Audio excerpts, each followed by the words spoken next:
Also, Elvis. Now, Elvis, Yes. you were lucky enough to work with. The thing everybody always asks these questions about Elvis. I've been lucky enough to, interview his wife Priscilla and met some other people. The question I want to ask you is: you say in the book, and as I said, we won't give too much away, but he had a beautiful aura about him, and I kind of got that feeling watching the films. He had a I think his personality came through a lot in the films. He looked a nice guy. So, like, you know what I mean? A sweet man, if that's the right phrase. Would you say Absolutely, that? absolutely. Yes, he's unique. First of all, no one looked like him or sounded like him.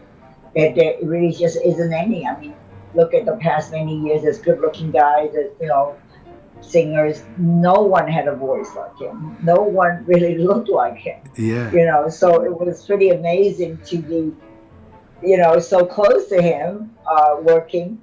And it was almost like a dream. I can't really believe it. I have to pinch myself. And of course, my mother was a huge Elvis fan. And she was more excited than anyone. They're calling me to, what happened, what happened. And communication was not like it was now with the cell phone and everything, Yes. So we are on location in Hawaii and in the, what they call the Polynesian Culture Center, which is a replica of the Polynesian villages.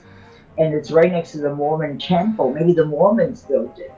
I don't know. But it's got lagoons and lakes and rivers and buildings and thatch huts of Yeah. each different kind of Polynesia.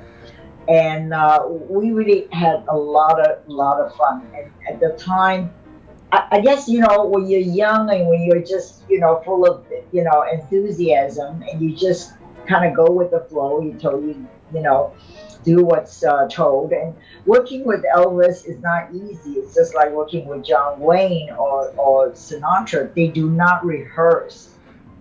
Oh, right. So they never. I quite like people like that, though, Irene. Don't you? I just like them to do it and do it. I never want to rehearse anything. So Elvis never rehearsed. He just turned up and did it then. You're just like Elvis.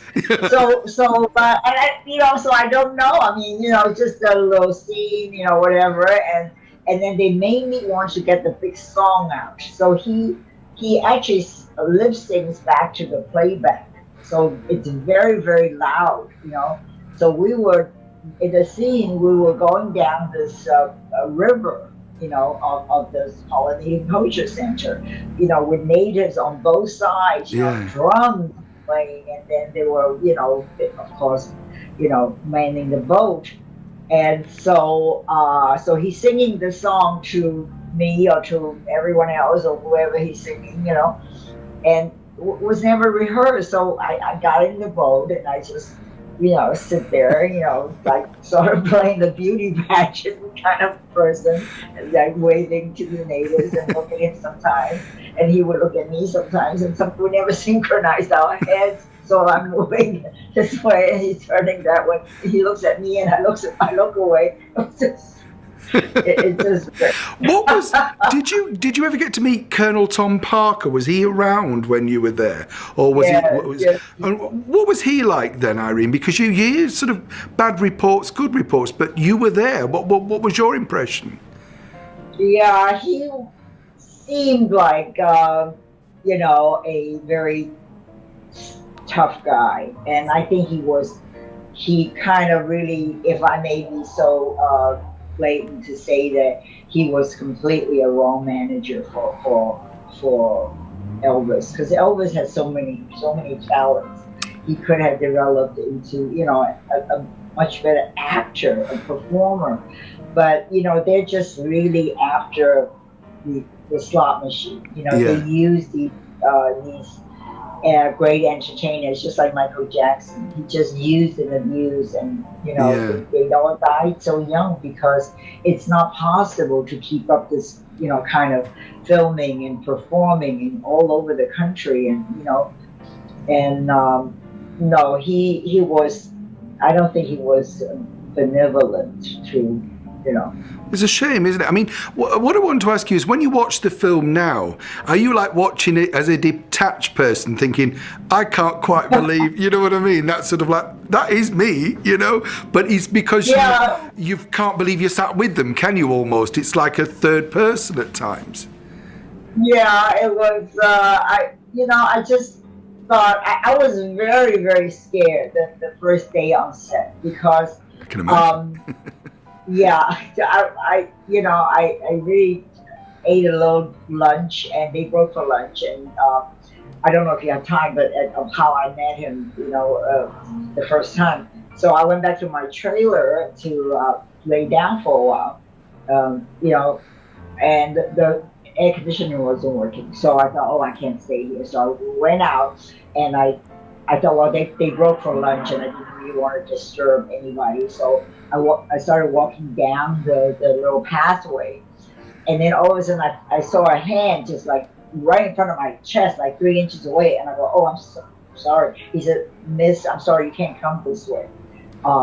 It's Elvis's, dressing room. Yeah. I said, oh, I'm so sorry. I didn't know my air conditioner was broke. So, make a long story short, he came right back in 2 minutes. He said, I have to check with him, and he said, you can come in. So, I was led into Elvis's dressing room, which is this big room called the Queen's Hut or whatever. And then they led me to a side room where there's a massage table, quite tall massage table. And he said, please lay down, because, I'll get you some water if you want to. And they put a towel over me because I was dressed in the native Polynesian clothes. Oh, right. Yeah, but there's not too many clothes. So, so he put a towel over me and said, brought me a glass of water. So I was very comfortable. I lay down, closed my eyes, and I don't know how long, but when I woke up, I opened my eyes, and Elvis's face was 12 inches from my face. Wow. And I was like, it was quite a shock. He was holding a compress on my forehead, and gave me that, really incredible crooked smile. And, Yeah. I was so taken in shock that I was Well, like, but you that would was be, my wouldn't first- you? I mean, it's like you've had the poster on the wall, and now the poster's come to life, Irene. It's like, wow. It's like, here we go. It's really like, and you got to finish reading the book because it's a very interesting little chapter. I've got to tell you, it is a fabulous piece in the book. We won't spoil it anymore.